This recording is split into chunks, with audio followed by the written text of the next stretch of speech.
Alô, você que está ouvindo mais um podcast Nerd Debate.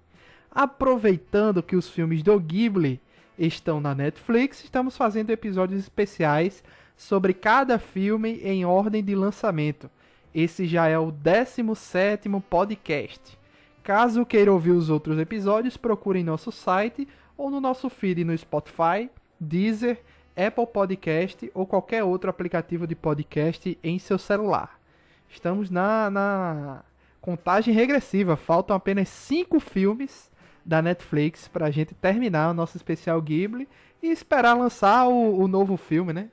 Esperar o novo filme vir ao Brasil para a gente fazer a nossa análise. Nessa semana vamos falar sobre Ponyo, uma amizade que veio do mar, lançado em 2008. Eu sou Luiz Felipe, o apresentador desse programa. Estamos aqui com Janúncio Neto. Boa noite, pessoal. Vamos para mais uma análise de um filme do Estúdio Ghibli, né? Denison Ghiseline. Boa noite, gente. Vamos ver aí mais um ótimo filme do Estúdio Ghibli. E devo dizer, esse é o sucessor do Totoro. Ó. E não poderia faltar ele, Sérgio Peixoto. Bom dia, boa tarde, boa noite, seja lá o horário que você estiver ouvindo o nosso podcast. Eu assisti Ponyo pela primeira vez, que eu não tinha assistido ainda, e eu tenho que dizer novamente, Miyazaki é um gênio. Gake no E no Ponyo no original, ou Ponyo, uma amizade que veio do mar, como chamam aqui no Brasil, foi de 2008, né? Ele é escrito e dirigido por Miyazaki, tá? Ele custou 34 milhões de dólares e faturou só 203 milhões de dólares no mundo. Ele está entre as 50 maiores bilheterias de anime do mundo, tá? O Miyazaki, que foi o diretor e escritor do filme, foi solicitado a criar Ponyo depois que o produtor Toshio Suzuki sugeriu que ele fizesse um filme voltado para crianças devido ao sucesso do Castelo Animado, né? O filme seria criado a partir de uma série de uma mistura de influências do mundo real e da ficção, combinadas com o desejo de implementar novas abordagens de arte e animação desenvolvidas por outra equipe do estúdio Ghibli em um longa-metragem. Certo? A Ponyo no filme é inspirada em Fuki, filha de 1 ano e meio de um dos seus funcionários. A vivacidade e força de vontade dela, ainda sendo tão pequena, chamou a atenção do Miyazaki. As pequenas histórias da vida cotidiana de Fuki ajudaram na criação da personagem Ponyo. Em 2004 e 2005, Miyazaki passou por um tempo em Tomonoura, uma cidade litorânea no Parque Nacional de Seto Naikai, onde se familiarizou com a comunidade e o ambiente. Sua experiência em Tomonoura estabeleceu o tipo de cenário que ele queria para o seu próximo filme. Durante seu tempo lá, ele leu as obras completas de Natsume Soseki. Natsume Soseki, certo. Ele teve um interesse particular em The Gate, um livro envolvendo um personagem chamado Sosuke, que vivia na encosta de um penhasco. Isso lhe deu a ideia mais concreta para personagens e cenários. Inicialmente, Miyazaki considerou apenas o conceito de um filme que retrataria um mar tempestuoso com ondas mais altas do que uma casa na encosta. Ponyo, ele foi concebido durante 3 anos no estúdio Ghibli. Como foi dito, ele foi inspirado na filha de um dos funcionários, mas o nome ele relembra a onomatopeia japonesa de alguma coisa macia, alguma coisa mole. Parece que foi daí que o Miyazaki se inspirou para fazer o nome da personagem. Veja como o personagem se move, ele é um peixe, ele tem aquelas pernas que parecem umas nadadeiras. Eu acho que foi isso que fez ele se inspirar para fazer o nome. Durante o seu momento de infância, o Miyazaki, quando ele tinha uma faixa de 9 anos, ele tinha pegado emprestado o livro de A Pequena Sereia, de Hans Christian Andersen, do seu vizinho. E quando ele lia a história, o Miyazaki teve dificuldade de aceitar a premissa que a protagonista não tinha alma. Durante a pré-produção do filme, Miyazaki teve um momento de bloqueio criativo e ele estava em viagem no Reino Unido e ele foi para o Museu de Arte de Tate Britain e que ele se surpreendeu muito com uma obra de 1852 chamada Ofélia, de Sir John Everett Millais, que chamou muito a sua atenção, em particular pela iluminação que ele dava à cena. Da água, do reflexo da roupa, da pele molhada, tudo. Ele olhava para aquilo e ele ficava impressionado. Ele chegou a pensar consigo mesmo que o trabalho que ele exercia até então era de péssima qualidade em relação a esses artistas que ele admirou. Ele estava tão surpreso, muito surpreso, que ele achou que o estúdio de animação dele não podia continuar como ele está, com o estilo de animação que tinha. Ele precisava renovar as próprias ideias. Na época, o Katsuya Kondo, o colega do Miyazaki, que foi diretor de animação do curta Haunting House, né, a Casa Assombrada, um curta de 12 minutos que foi feito para o Museu do Ghibli, um daqueles curtas que a gente já comentou aqui várias vezes, entre eles aquele da Mei, que ela contra o Mini Cat Bus, que você assiste só se você for num dia específico, porque não tem data divulgada para os dias que essas obras passam.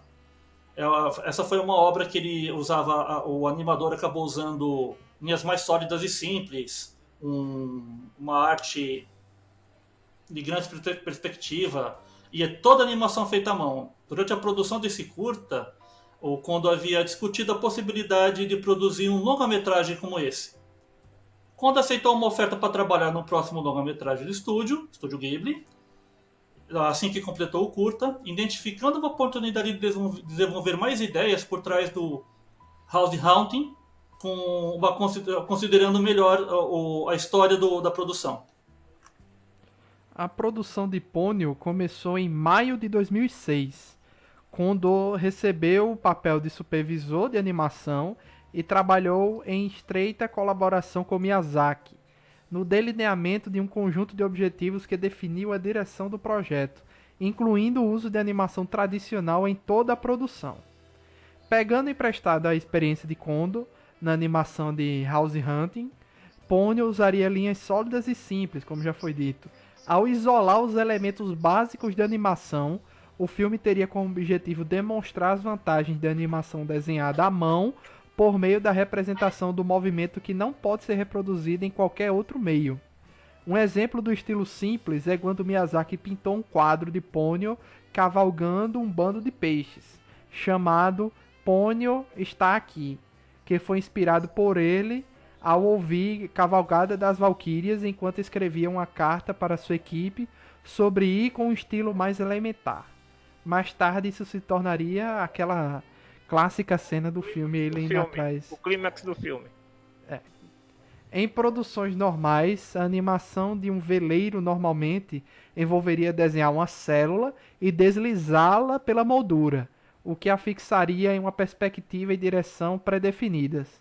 Miyazaki, no entanto, queria que os navios que apareciam em Ponyo fossem desenhados quadro a quadro. Alguns filmes anteriores do Ghibli usaram imagens geradas por CGI. O mais antigo sendo Princesa Mononoke, que a gente comentou, né? Que foi o primeiro a usar o CGI.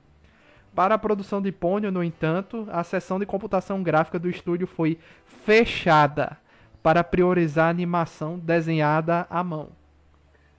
Ou seja, né? Foi tudo feito na raça, no braço, né?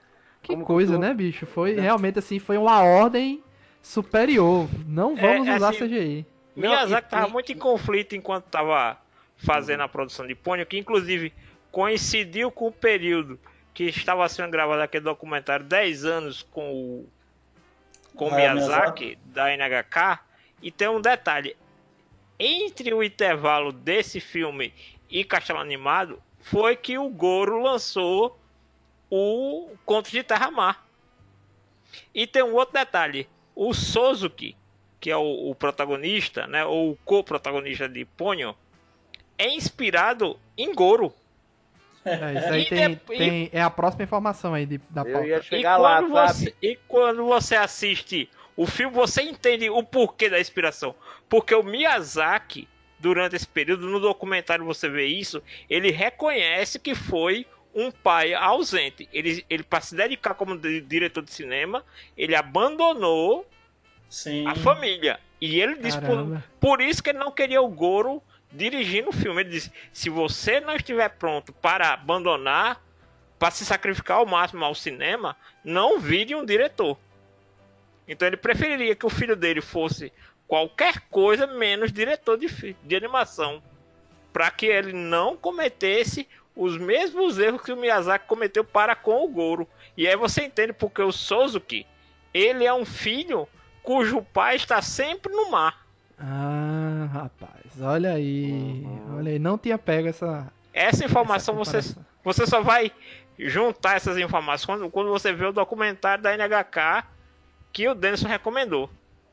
Então, quando tem aquele episódio famoso lá do Miyazaki saindo durante a projeção, ele saiu e depois ele volta para terminar de ver o filme, O Conto de Terra-Mar. Ele não saiu e não voltou mais, ele saiu, fumou um pouco, depois retornou pro filme para assistir até o final. Mas ele mesmo reconhece que ele abandonou a família e que ele achava que o Goro não deveria seguir esse caminho. Alguns elementos do filme foram inspirados na ópera da Cavalgada das Valquírias do Wagner, como a gente foi dito já, né? Tá? A música também faz referência à ópera de Wagner. O personagem de Suzuki, como o Janúncio já explicou aí, foi baseado no Goro, quando ele tinha 5 anos, né? Tá? Provavelmente deve ter sido só uma pausa, um momento que ele ainda consegue lembrar o filho quando tinha 5 anos, vai saber, né? O nome do navio em que o pai de Suzuki trabalha é Koganei Maru, uma referência à localização do estúdio Ghibli no bairro de Koganei, em Tóquio. Né? Maru é uma determinação comum para nomes de navios. Quase todo navio japonês é alguma coisa Maru, entendeu?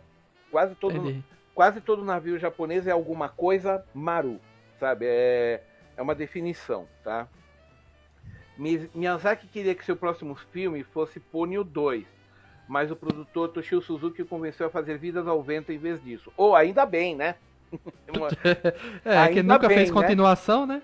Não, nunca fez. E eu acho que ele não. Que deve continuar assim. Quer dizer, na verdade, ele tá para fazer aí mais uns 3 anos, se ele viver. Ele vai terminar o último filme da vida dele, porque é impossível que ele consiga fazer mais alguma coisa depois desse filme. Ele já vai estar com 85, 86 anos. É bom lembrar. Miyazaki, no momento, acho que ele está com 82 anos de idade, se eu não me engano. Alguém que tiver que ver na Wikipédia a idade dele, se não me engano, ele está indo para 82 anos de idade, se não estou enganado. Né? E falaram que mal tem 40 minutos desse filme dele prontos até agora. Então, ou seja, tem aí e ele já está há 3 anos trabalhando nesse. No mínimo mais 3 anos para terminar esse filme, no mínimo. Então ele vai estar com 85, 86. Acho muito pouco provável que aos 86 ele queira trabalhar num novo filme que vai demorar mais uns 5, 6 anos para ser feito, que é assim, né? Mas vocês veem a coisa como o Miyazaki é obcecado por detalhes, gente. Ele foi morar numa aldeia de pescadores, uma cidade à beira-mar, para pegar o clima para passar para o filme dele. Entendam bem isso, tá? É como na Kiki, ele foi lá em Estocolmo para ver como era a cidade velha, para poder fazer o cenário da Kiki, né? Quer dizer, tudo com Miyazaki não é ele copiar o que todo mundo já fez. Ele vai lá ver como é e faz a versão dele, tá? Eu não quero me adiantar muito, Luiz, mas sabe Ariete? Não. O filme Ariete é um dos o próximo que provavelmente que a gente vai comentar, tá? Não. Tá certo. Tem Vidas ao Vento, depois Ariete.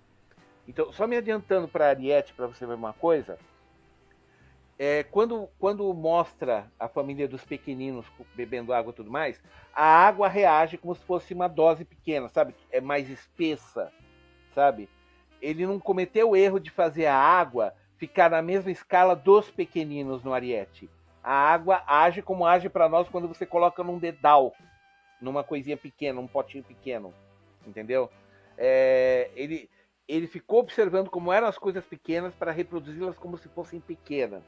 Essa preciosidade de Miyazaki, aqui no Ponyo foi isso. Ele trancou o estúdio de CG, guardou a chave e falou: todo mundo pro acetato.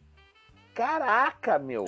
O que o Peixoto está tentando dizer, deixa eu tentar explicar uma coisa mais técnica para todo mundo entender. O que o Miyazaki fez foi, no nível de pequenez dos personagens desse filme, você consegue perceber a tensão superficial dos líquidos. Isso, Denis, obrigado pela explicação.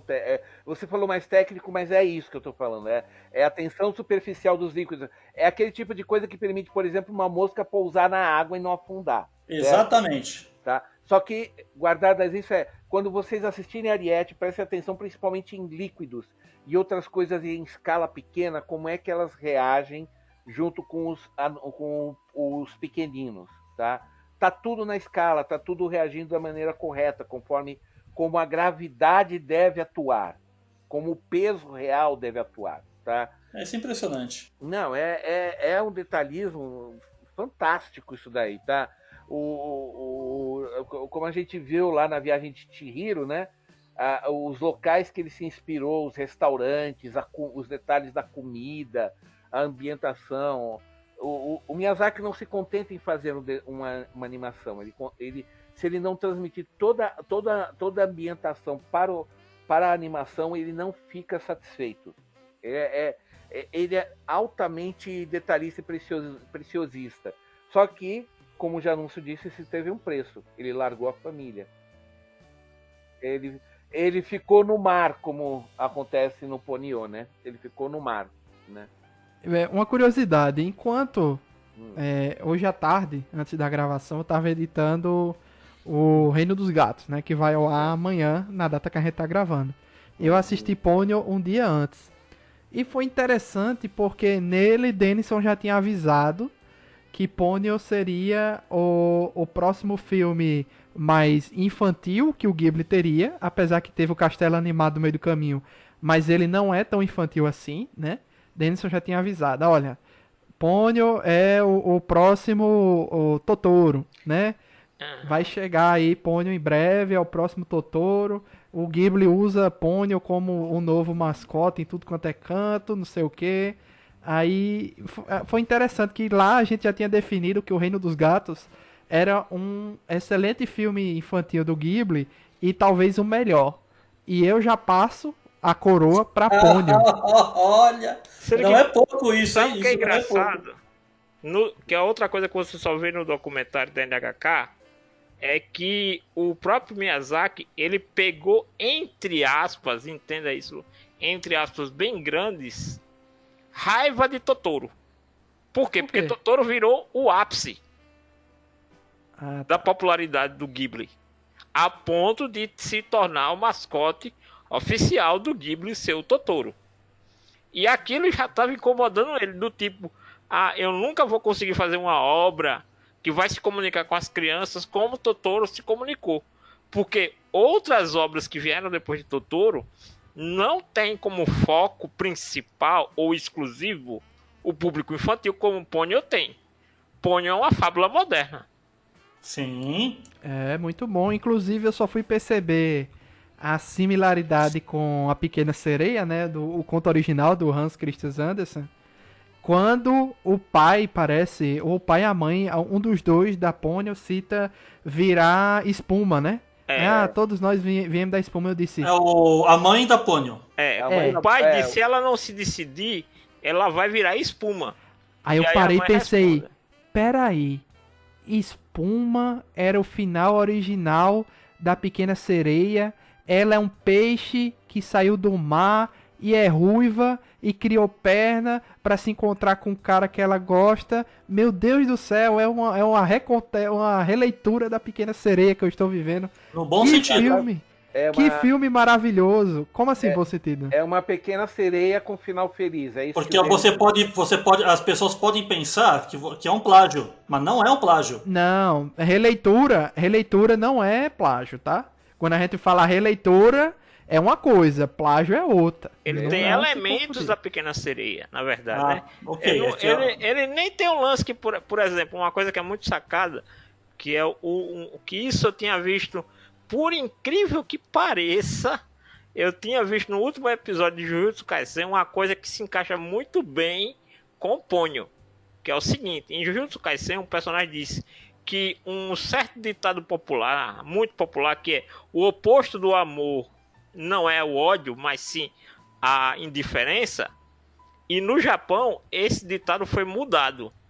O oposto de gostar de algo é a indiferença, não o ódio. E aí quando você vê Ponyo, você entende como o Ghibli trata o amor de forma muito sublime. Porque ele está falando de um romance entre duas crianças de 5 anos de idade, posso dizer. Pois a gente é. não sabe a idade da Ponyo, a gente não sabe quantos anos ela tem, né? Mas ela absorve a fisionomia de uma criança de 5 anos. Quer dizer, ela optou por ser compatível para com o Suzuki.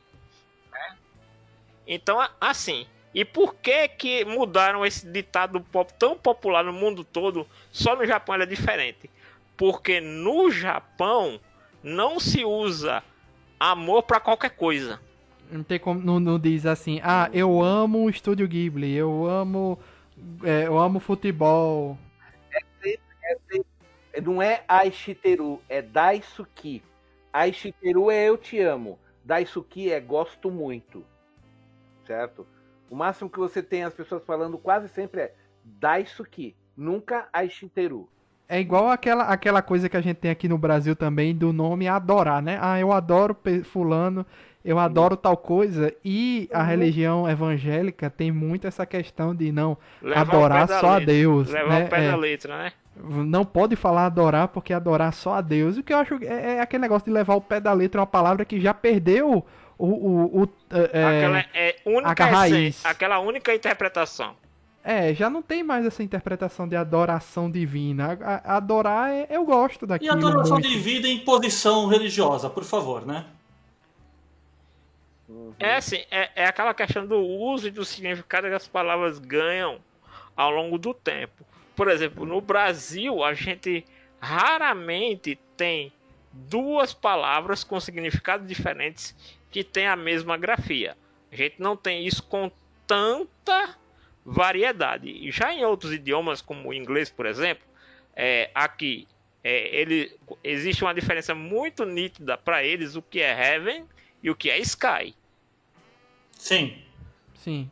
Eles fazem uma distinção muito... E essa distinção se aplica também do uso da palavra em frases. Aqui no Brasil a gente não tem tanto isso. Fica mais do entendimento em algumas questões. Papai do céu. Como a gente costuma dizer para as crianças, né? Papai do céu. Mas se fosse pegar o sentido de uma palavra diferenciada, se fosse em inglês era Father of Heaven, né? E não Father of the Heavens. E não Father of Sky. E em japonês ele é muito mais detalhista nessa questão. Exatamente. Porque tem os kanjis, né? Que você muda uma coisa, já muda totalmente o sentido da palavra. E Denison tinha me dito que ele assistiu dublado. Eu também assisti dublado, certo? Eu amei a dublagem. A mãe do Suzuki dublada é sensacional. Sensacional. Ela já é uma mãe loucona, né? Aquelas curvas que ela dava nas esquinas me davam um nervoso da bexiga. Total. Quando ela vai tomar um sorvete, por exemplo, ali é realmente tenso. Ela encarando a água, as águas, a fúria dos mares, eu fiquei tenso naquele filme. Porque eu acho que eu nunca fiquei tão tenso vendo um filme Ghibli como aquele ali. Porque nesse aqui eu tava, meu Deus, mãe, não faz isso com o pobre do Souza que é aí no carro. Pelo amor de Deus. Encarando a água, a eclusa, né? Ela passando pela eclusa, assim, cheia de água. E eu me vi muito no lugar dela porque ela tem um carrinho pequeno igual o meu, né? Eu tenho um Uno.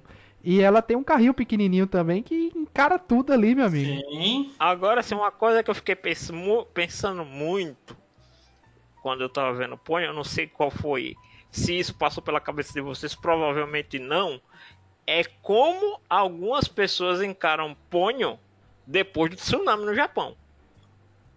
Não sei. Eu acho que eu nunca vi referências negativas a ele. Não tô dizendo referência negativa. Não tô dizendo que o filme... Tanto é que até onde a gente sabe, Ponyo nunca ganhou discreto depois do tsunami. Mas eu acho que para algumas pessoas que passaram por aquilo ali, podem ter algum tipo de lembrança, alguma coisa. Sim, se sensibilizaram de forma mais grave. Exatamente. Ponyo é tenso, é um filme O tenso famoso nessa questão gatilho, de... né, como a gente disse. Mas me diga uma coisa, Denison. Eu, além de... não sei se Peixoto ou Janus viram dublado também. Não, vi Além legendado. da voz do Sasuke, a voz da Ponyo também, muito fofa. Muito, muito. Muito na dublagem, ficou muito boa. E o do próprio Sasuke também, muito boa. Eu vou, sendo sincero, já que você me chamou a atenção. Você sabe onde eu quero chegar nessa conversa, sim, né? Sim, sei. Todas as vozes são lindas da dublagem brasileira. Todas elas. Eu não tenho reclamação das velhinhas, da mãe, do pai, do cara lá que é o cara louco lá do mar. Tudo ali está muito bem colocado. Todos interpretaram muito bem os seus papéis. Aquela voz ecosa de fundo do mar da mãe da Ponyo tá soberbo o efeito, apesar de ter abafado um pouco a voz dela, mas tudo bem, está audível. Tá? Mas a dublagem tem um problema. Tem 4, 5, 6, 7 palavrinhas ali que eu não gostei da utilização e tem uma que erra.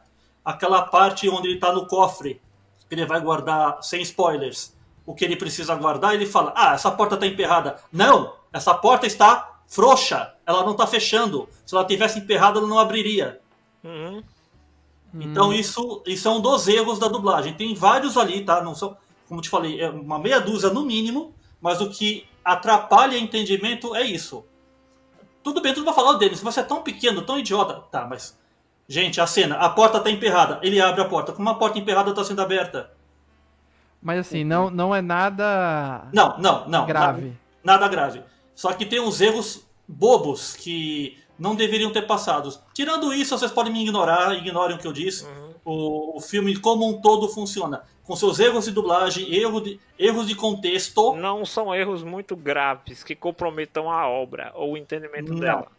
Não são. Tanto que eu elogio essa dublagem quase que, assim, 85% da dublagem é ótima. Principalmente a escolha das vozes e da interpretação e da direção.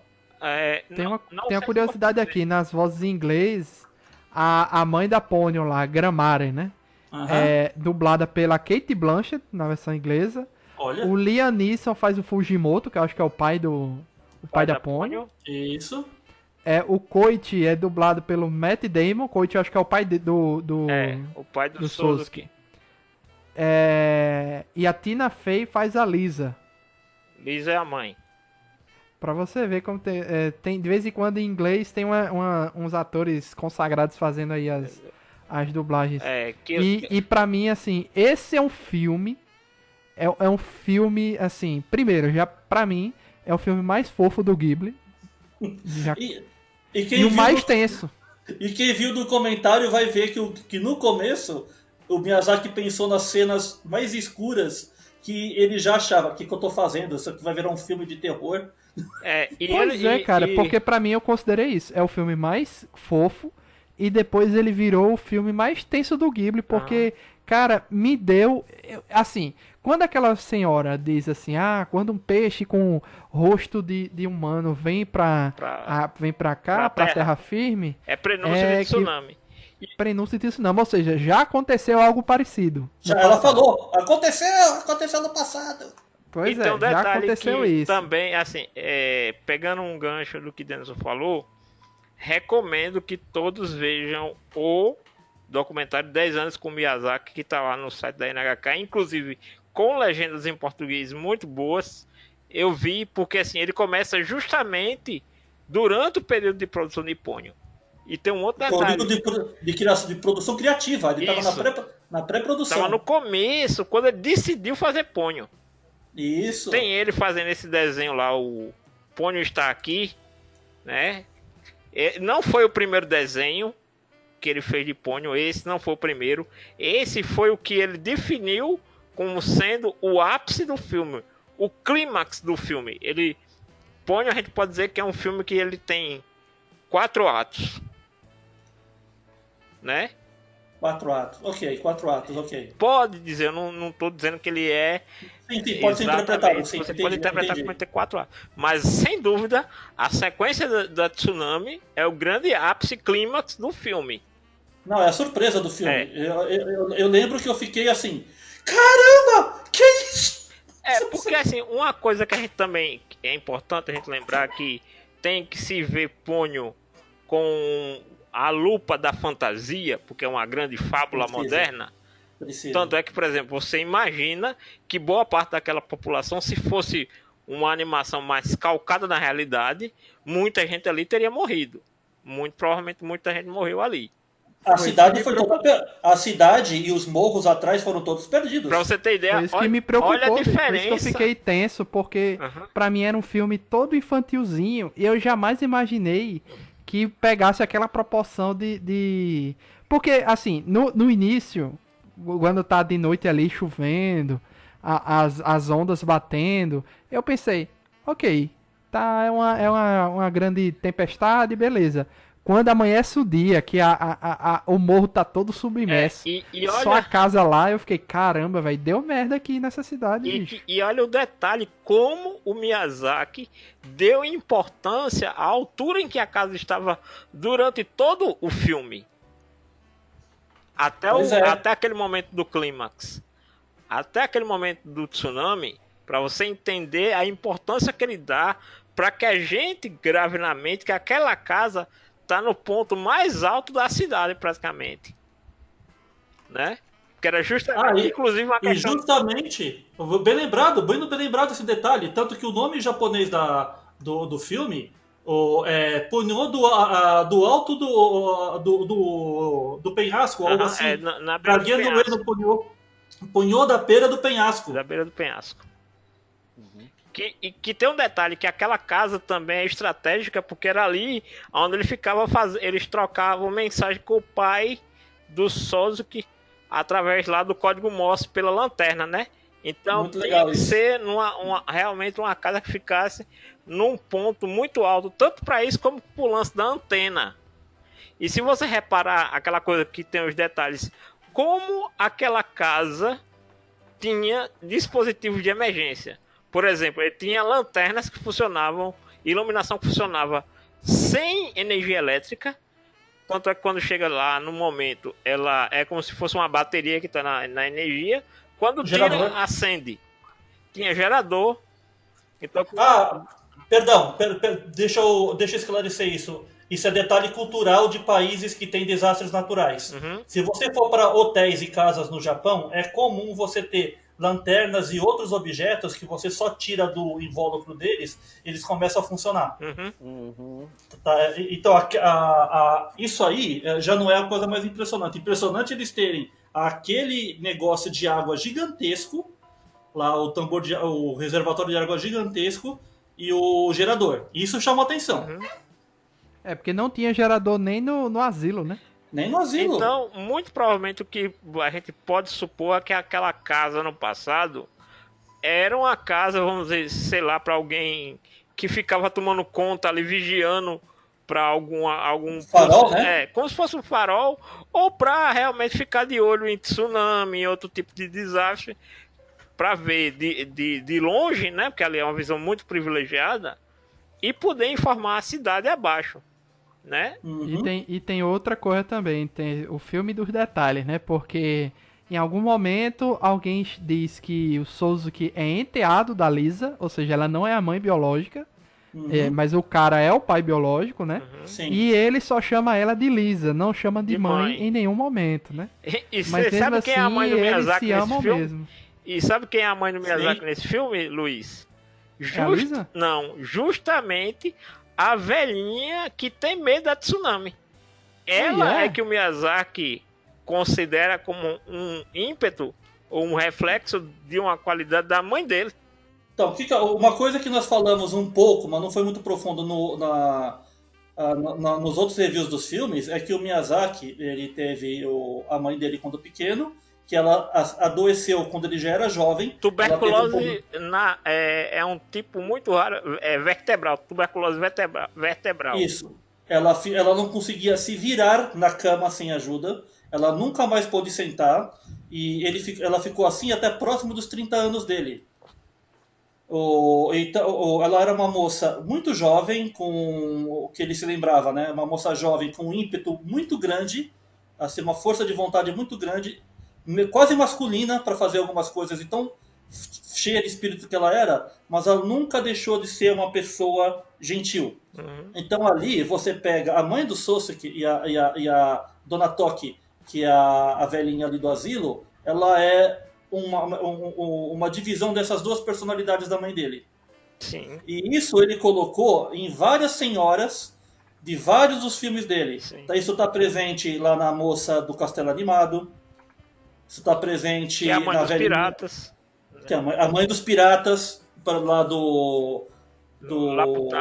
Lapiuta Castelo nos Céus. Então, é um dos motivos do Miyazaki ter criado personagens femininas fortes e independentes Uhum. em quase todas as suas obras. E o engraçado é que ele nunca, por exemplo, não seria de se admirar que Miyazaki escolhesse personagens bonitas, heroínas convencionais. Não, ele pega, em cada obra que ele faz, ele pega algum personagem que necessariamente não está sob os holofotes e ele descreve na posteriori que aquele personagem tem alguma relevância ou alguma referência à mãe dele. Uhum. Então, assim, isso é uma coisa que é muito particular do próprio Miyazaki, né? Então, assim, é bom, muito bom. Denison, se puder depois passar para o Luiz o link lá do documentário para disponibilizar lá para o pessoal poder ver. Está aí na pauta, está na pauta, é só pegar. Que recomendo muito que o pessoal assista esse documentário. Vocês vão interpretar Ponyo de outra maneira. Vocês vão inclusive ver o lado ranzinza do Miyazaki. Um momento que eu ri muito também, Peixoto tá muito calado aí, não sei. É porque se vocês deu. não estão me dando espaço para falar, eu tô esperando vocês ficarem sem fôlego, aí eu falo algo. Um momento que me Aperta deu. na que me- mãozinha eu- ali. tem a mãozinha aí, Peixoto. Hum. Um momento que eu ri muito aí foi o momento do Baca, né? Que ela escreve Baca, Sim, Baca, Baca, Baca, Baca. nossa. Gente, é tão humano aquilo. É tão humano. Na verdade, eu ia comentar só algumas coisas que eu acho que tá passando um tanto batido aí em tudo que vocês estão falando, tá? Batido, nossa. Tá passando batido, sim.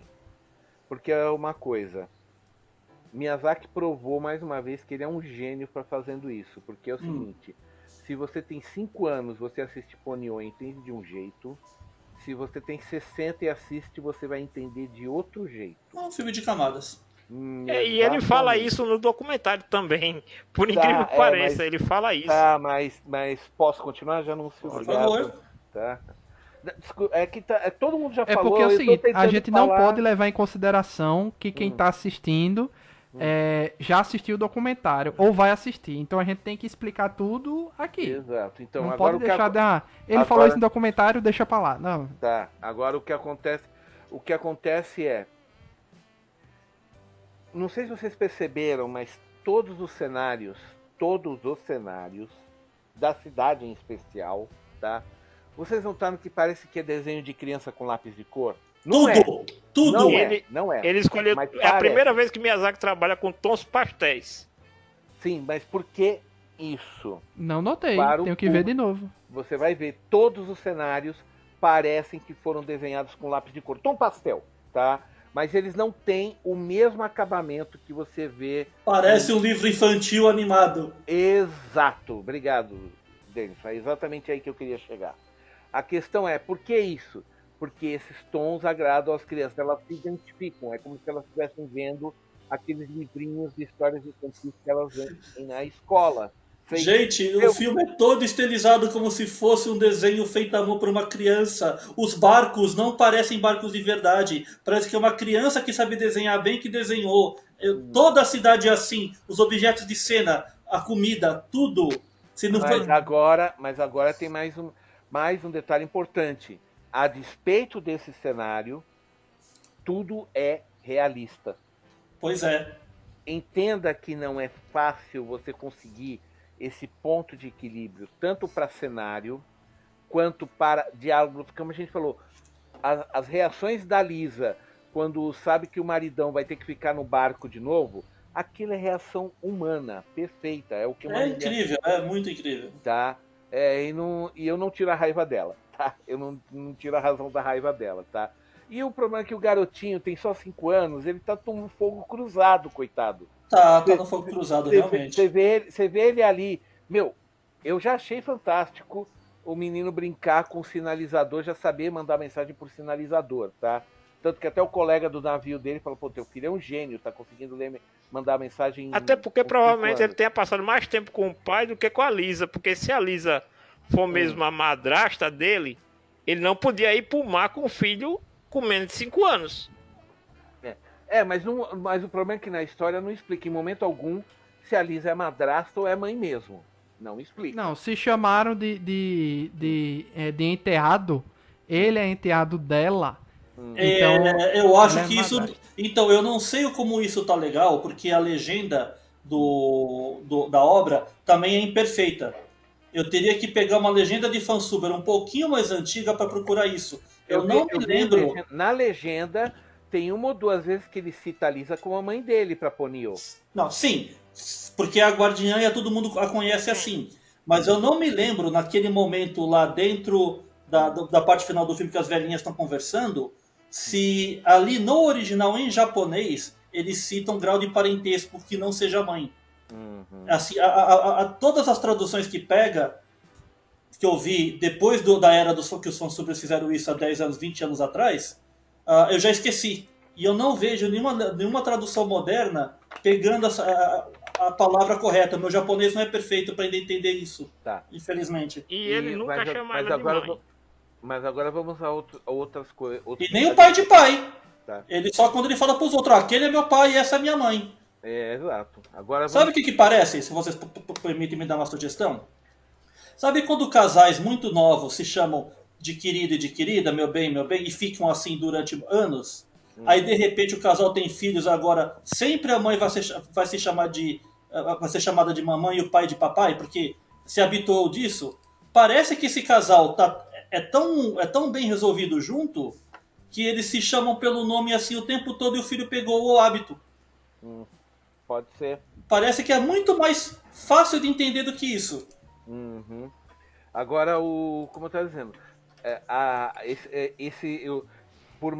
por mais irrealista, digamos assim, que os cenários possam parecer por causa desses tons pastéis que o Miyazaki trabalhou, você não vai poder falar que nenhum daqueles dos materiais, equipamentos, barcos, até o gerador elétrico, tudo é desenhado como deveria ser.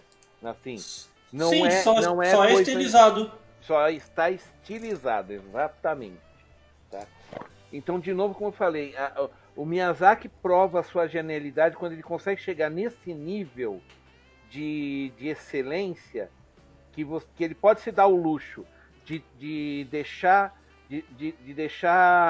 os cenários e tudo mais parecendo um livro infantil para as crianças absorverem melhor, e mesmo assim não vai chatear os adultos, porque está tudo desenhado com um realismo na medida do possível. Tá? E outro toque do Miyazaki também que eu sempre acho muito bom, quando é um dos poucos que consegue fazer isso, é um filme sem antagonista. A gente pensa que... Isso, muito bom, muito bem observado. A gente pensa que o pai da Ponyo vai ser o antagonista, que ele vai ser o Fujimoto, né?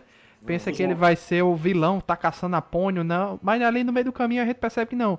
Ele é pai dela, se preocupa com ela, e ele tem uma relação com a mãe ali que é meio sumida. E a mãe me lembrou muito assim, claro. As cores são diferentes. A mãe mas da Ponyo deixa claro, né? A mãe da Ponyo me lembra muito algumas representações de Iemanjá. Sim. Tem um Aquela detalhe, negócio da rainha do mar mesmo ali, né? Uhum. O que eu achei um detalhe curioso aí é o seguinte, que como é o nome do pai da Ponyo? Em português eles usam um sobrenome.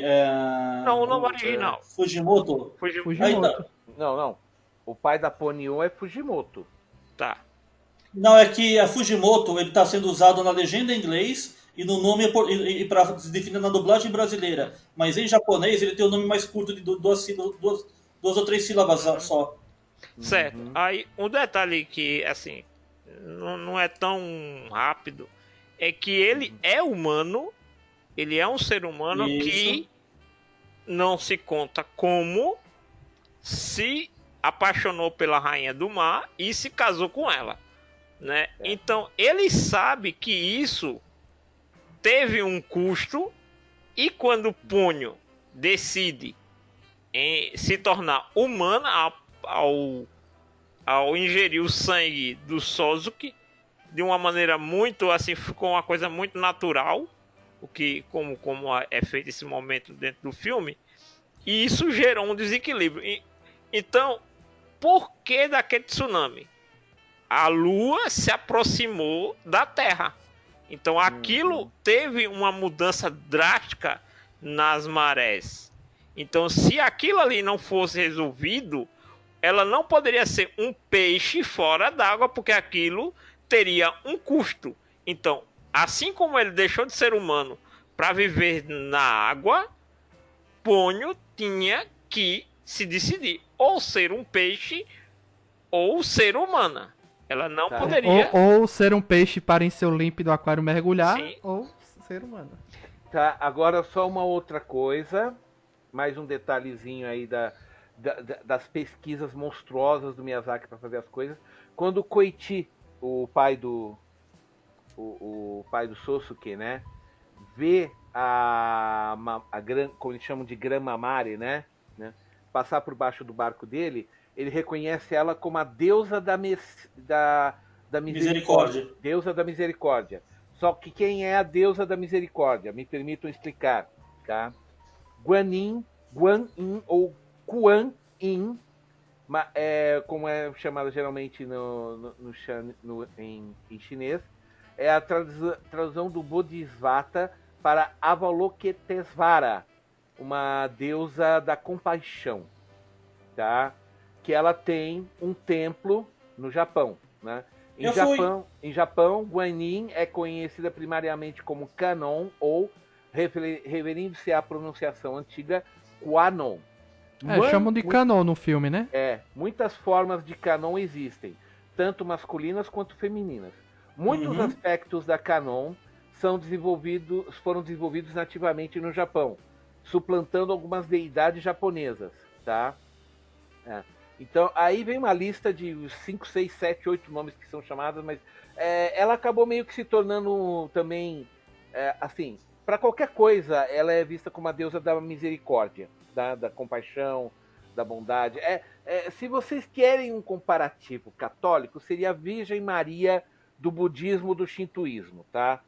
Se vocês querem um comparativo que dê para brasileiros entenderem melhor, ela seria equivalente a Virgem Maria, ou, como o Luiz mesmo falou, lembra muito Iemanjá também, né? Que Iemanjá, na verdade, é uma versão africana da Virgem Maria também, certo? Sim. Tá? Então, outro detalhe do filme também, que o Miyazaki... Muito boa, pessoal, a explicação. Tava esperando justamente isso, que eu tava voando nessa parte aí da explicação dos nomes, né? Da deusa ali. E outra parte interessante do filme também é que ele lida com os dois extremos, né? Ele lida com a infância e ele lida com o pessoal idoso, né? E o que é que acontece quando esse pessoal idoso, de forma mágica ali, ninguém sabe, eu não entendi muito bem como pôde, quando o pessoal idoso recupera a sua vida... Lembra muito Cocoon, quem assistiu Cocoon vai lembrar. Sim, mas tem uma explicação, hein? Se vocês não pegaram. Quando eles pegam o vigor de volta, a primeira coisa que elas fazem é agir como criança de novo, né? Brincar de pega-pega, corrida, porque fazia tempo que elas não tinham... E eu sei se vocês perceberam, aquela senhora idosa, a principal, ela lembra muito aquela bruxa do Castelo Animado, né? Foi a primeira coisa que eu percebi quando eu vi ela. Eu falei, nossa, ela contrataram a mesma atriz, eu pensei na hora. Usaram o body shape, o mesmo body shape. Tá. Igualzinho. Mas, ô Luiz, isso tem a ver com uma série de coisas que eu quero falar do Fujimoto agora. Posso? Pode. Tá. Primeiro, Fujimoto com certeza tem mais de 100 anos. Muito mais de 100 anos. Ah, sim. Tá? Sim. Sabe por quê? Vocês pegaram as pistas que estavam na casa dele? Lembra quando Os anos que tinham lá? Aquelas datas marcadas lá nas portas. Tem uma que é de 1907. Ou seja, ele tá lá no mínimo desde 1907. E eu não sei como foi na dublagem, mas na legenda fala claro que eu já fui humano, mas consegui deixar essa maldição para trás. Sim. Ele não se considera mais humano. E ele estava fazendo aquele acúmulo de, sei lá, de poção mágica, de sei lá o que era aquilo, uma essência da vida, naquele poço. E ele estava falando que quando o poço estivesse cheio, ele ia liberar aquilo e criar uma grande explosão cambriana, quer dizer, ele ia encher o mar de vida de tal forma que levaria os humanos à extinção. Então, é aí que eu pensei que ele ia ser tipo um vilão, né? Não, na verdade, até aquele momento ele é o vilão. Sim. Mas no momento em que ele perde a filha, ele deixa de ser vilão para ser pai. Tá? E a Pônio liberou aquele negócio? E por isso que apareceu, porque começou... começou a aparecer um monte de peixe que eu acho que era extinto, né? Não, porque é o seguinte, o lance... Não. Tem alguns que estão vivos hoje. São fósseis vivos. Mas o que aconteceu... Janúncio, por favor, completa. É porque ali é como se fosse uma contagem regressiva. Ele dizia, aquele poço, ele ia encher de uma maneira inevitável, vamos dizer assim. Sim. Quando a Pônio interfere naquele ciclo, ela acelera o processo. Ele almeja que aquilo aconteça, que os humanos deixem de infestar a Terra, mas ele não quer acelerar o processo. Ele não quer que aquilo aconteça de uma maneira não natural. Então, lembrando da cena, Janus, eu acho que está um pouco interpretado errado, desculpe. O que acontece? Lembra que o poço, ele está ali uns 5, 8, 10% cheio. Ele está num ambiente onde há ar, porque ele não respira água. Lembre que todas as cenas que ele aparece, ele tem uma bolha de ar. E ali aquele poço, ele está lá no fundão. Ele está começando a fazer aquela poção.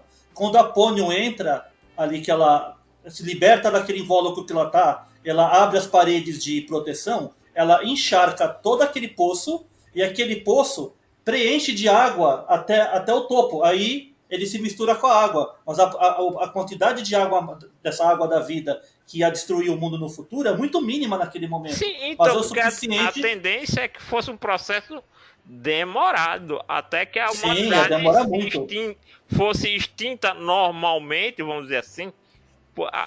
Ela própria se desse fim, a humanidade causasse o próprio fim.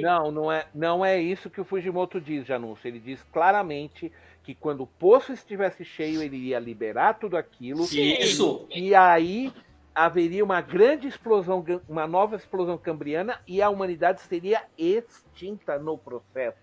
Ele queria inundar o planeta Terra, tanto é que o nome que está em cima do... Assim, isso é inevitável para ele, sendo que quando o Pônio de alguma maneira interfere naquilo ali, o planejamento dele não existe mais. Sim, ele acabou com o estoque dele. O nome do cofre que tem em cima se chama Pangeia, inclusive. Exato. Pangeia, realmente. Então assim, o que acontece? Eu não acho que ele tenha, entre aspas, nesse momento dá pra ver que ele não é um antagonista tradicional, como nenhum momento o Ghibli trabalha com antagonistas convencionais. Até porque assim, dá pra ver que aquilo ali assim é um objetivo, entre aspas, a partir do momento que ele abandonou a humanidade. Por quê? Porque ele tá vendo que a humanidade está devastando as águas. Tanto é que o Ghibli, o Miyazaki, ele, entre aspas, perde muito tempo do começo do filme para evidenciar o mal que aqueles humanos daquela região estão causando ao oceano. Ele deixa muito evidente, né, que a presença daqueles humanos é prejudicial àquele ecossistema. Sim, tem uma treta com o lixo ali no início. Ele deixa muito claro. Inclusive, Denison, eu também achei estranho isso. O Fujimoto sempre tá respirando ar, usa bolha na cabeça para entrar na água, beleza? Mas quando ele foi a pé lá atrás da Ponyo no início, ele tá indo com um negócio de água pra molhar os pés por onde ele tá andando. Não entendi muito bem. Vamos entender que ali ele já não é um ser humano. Ele não é um no ser humano DNA convencional. propriamente. Tá, Ele não é então, mais um ser humano normal. Ele está ligado ao mar, ele não pode deixar de viver sem água. Ah, tá. Como o Aquaman, por exemplo, o Aquaman na Liga da Justiça, quando ele aparece a Isso. primeira vez, que ele desidrata, e aí o pessoal... É. O que eu achei um pouco, assim, simplista, por parte, assim, entendo a simplicidade que é para compreensão mais fácil. Porque, por exemplo, quando o Suzuki coloca a Ponyo usando água de torneira para colocar, normalmente peixes, independente de água salgada ou de água doce, sobrevivem em água clorada. Então, assim, Ponyo, ela não é simplesmente um peixe. Ponyo é um Não. elemental da água. Sim, já é uma criatura fantástica ali, não é um peixe propriamente dito. Ela é um elemental da água. Então, por isso que ela tendo contato com qualquer tipo de água, ela consegue sobreviver. Sim, sim, sim. Entendeu? Exato. Poxa. Agora só um detalhe. Isso daí tudo nos remete às vovozinhas correndo que nem crianças. Aquela energia que foi liberada também atingiu elas.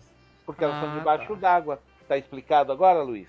Ou então, a minha visão foi o seguinte, Peixoto, quando a água estava chegando ali já na porta do Cliff, do Recife, do Recife, da casa do Recife, Penhasco. foi o momento do penhasco, vamos chamar de penhasco, o Recife, tá. Penhasco é melhor, na porta do penhasco, é o momento que a mãe da Ponyo chega e ali ela vai conversar com ela. Na verdade não foi do penhasco, né? Me enganei, perdão. É do asilo. Ela vai, deixa as crianças É do asilo. e desce Isso, do asilo. pro asilo. Isso.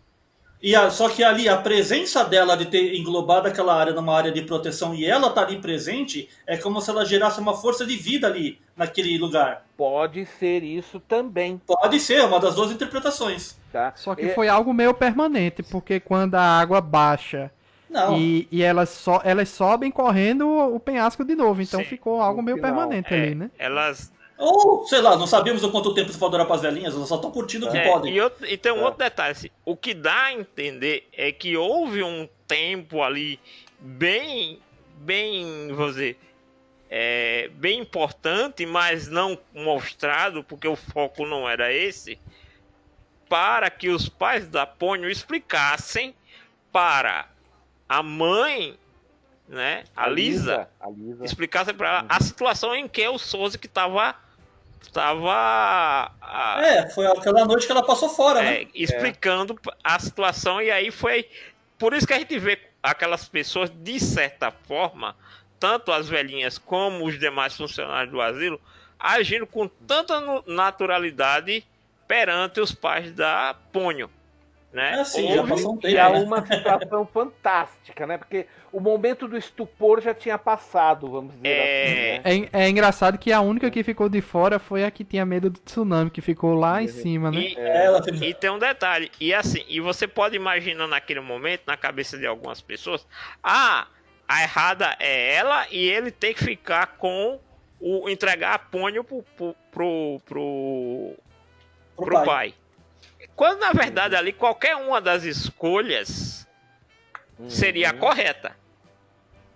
Mas então, você viu como ela ficou isolada, não sabia o que estava acontecendo? Sim, é porque provavelmente ela saiu de alguma maneira, ela se abrigou de alguma maneira da tsunami, já por ter tanto medo, né? E aí ela ter ficado de fora, que eu posso imaginar que quando a Lisa chega ao asilo, o pai ou a mãe da Ponyo interfere para proteger aquilo ali do tsunami.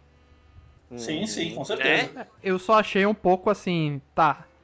Lisa sabia que aquela casa dela iria ficar fora do alcance do nível do mar, porque, tipo, ela abandonou o filho, mas ela acreditou, né? Ela acreditou. Quem ia imaginar que aquele tsunami ia chegar... Aliás, não foi o tsunami. O mar O subiu. mar subiu. Uhum. Por causa Foi da uma lua. coisa que- Lembrando que aí é o efeito da lua, né? A maré. Mas ninguém notou. Ah, Ninguém só notou. dá Só pra- o pai dela.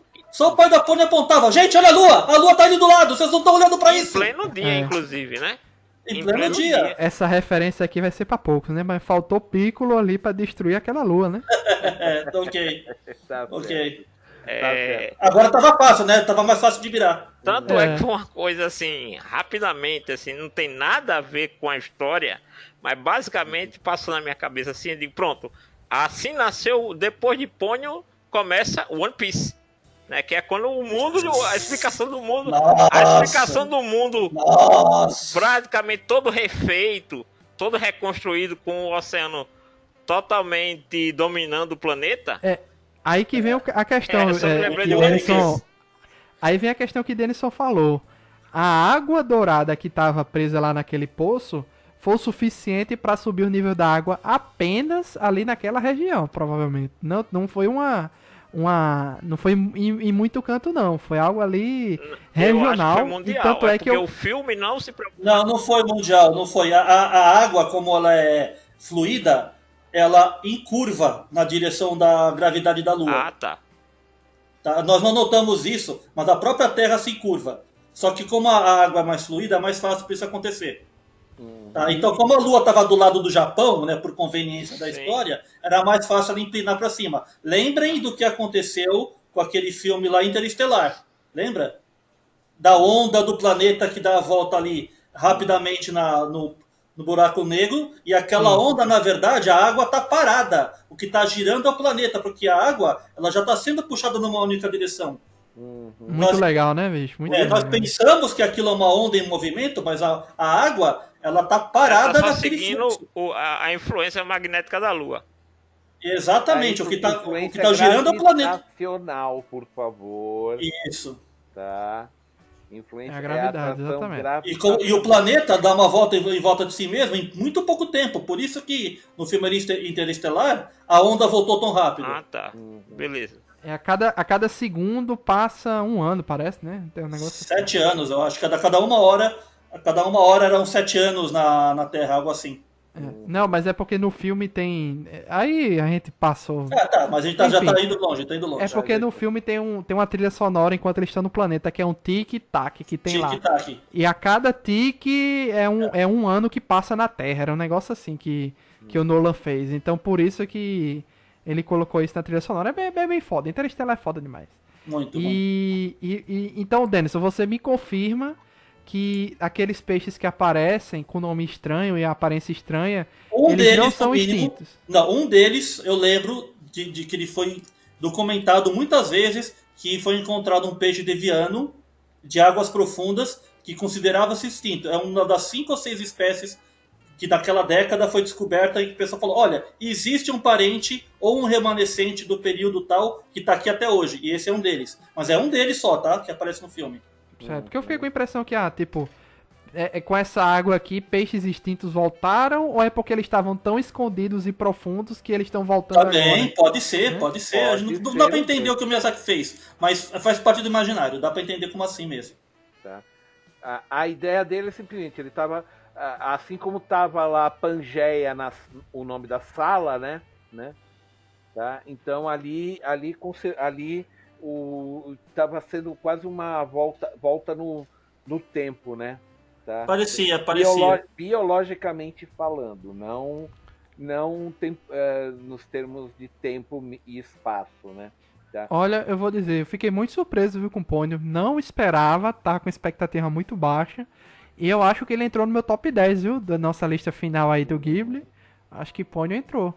Eu posso fazer um detalhe, eu queria muito falar sobre isso, é um detalhe bobo, mas assim, esse filme foi o filme que mais me impressionou nas produções do Ghibli nesse detalhe.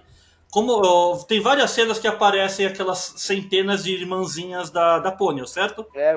Eu chamo de girino, né? Eu sei que não é, mas... Vamos chamar de girino para ficar fácil, vai. Essa fase menor de peixe que eu não sei cientificamente como se chama. Gente, vocês se lembram que tem algumas cenas de filmes do Miyazaki que demoram meses para ser feita de tanto movimento que tem? E esse filme não tem CG? E cada um daqueles peixes se move individualmente? Sim.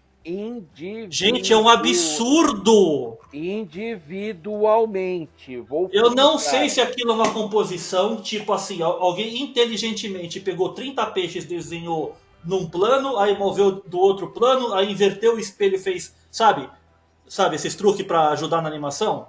Que nem quando teve no 101 Dálmatas, que na verdade são 8 dálmatas que se movem repetidamente, aí eles mudam algum detalhezinho, mas é a mesma animação. Eu fiquei vendo esse filme 2 vezes, com quadro a quadro, e eu tive dificuldade de entender se aquilo era uma composição de peixes, né? Ou era cada peixe animado quadro a quadro. É um absurdo de qualidade de animação manual. Você quer lembrar de uma sequência que tem algo parecido, Denison? Fala. Do Miyazaki? Fala. As garotinhas que foram sequestradas pelos piratas no Porco Rosso. Também, apesar que a escala tá pequena. A escala tá pequena ali, mas... Cada uma delas, ali tem umas 20 mais ou menos. Tem um monte. Cada uma delas faz um movimento diferente. Não há movimentos repetidos. Não há. E os girinos, aquelas dezenas de girinos, não fazem... Não parece... Pelo menos a gente não nota.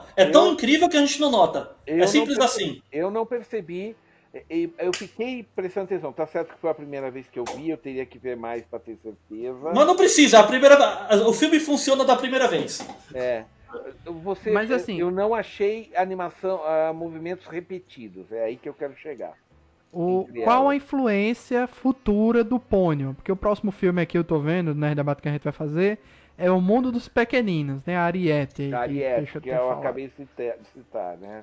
Qual a influência do Ponyo nessa questão de animações para os futuros filmes do Ghibli? Sei lá, porque o que acontece? Tirando os peixes do mar, por exemplo, esse filme é tão econômico no seu estilo de animação que os personagens principais não têm sombras, não tem luz, não tem várias camadas de iluminação no corpo. E você não se preocupa nisso no filme inteiro. É genial como ele é tão fantástico na sua fantasia e na sua técnica de produção. Lembrando dos filmes futuros da Disney que eu já assisti todos, né? Eu não vejo influência zero. Da Disney ou do Ghibli? Do Ghibli. Eu vejo influência zero. Até porque o novo filme aí do Goro vai ser todo CGI, né? Então, todo CGI. Que coisa, né? Mas incrivelmente, por algum motivo, parece que fazer esse novo Totoro deu certo. E toda vez que eu vejo falar de Ponyo com alguma propaganda no Japão, é grande. É muito, assim, muita coisa se fala de Ponyo de uma vez. Tanto que você pega um dos links que eu deixei na pauta, que novamente referenciando, que é os 25 anos do Estúdio Ghibli, as músicas compostas pelo Joe Hisaishi, que fez as músicas da maioria dos filmes do Ghibli, inclusive as músicas de Ponyo, ele tem uma sessão de 5 ou 6 músicas seguidas. Só Totoro tá nesse nível, nessa apresentação. Entendi. Né? E, gente, as pessoas cantam junto. Todos os coros tem 3 coros ali cantam. Tem 5 convidados cantando as músicas ao mesmo tempo. Sabe? Dá-se uma importância enorme a Ponyo ali dentro. Isso fora, vendo as propagandas, vejo as reações que as pessoas têm assim, nos documentários. Realmente, é o novo Totoro. O Miyazaki conseguiu se superar. Só Denison já tinha assistido o Ponyo antes?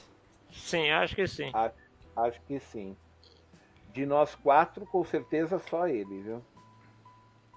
Olha só, então é isso, amigos. Agradecer aí a presença aí de Denison Peixoto e Janus. Opa, boa noite.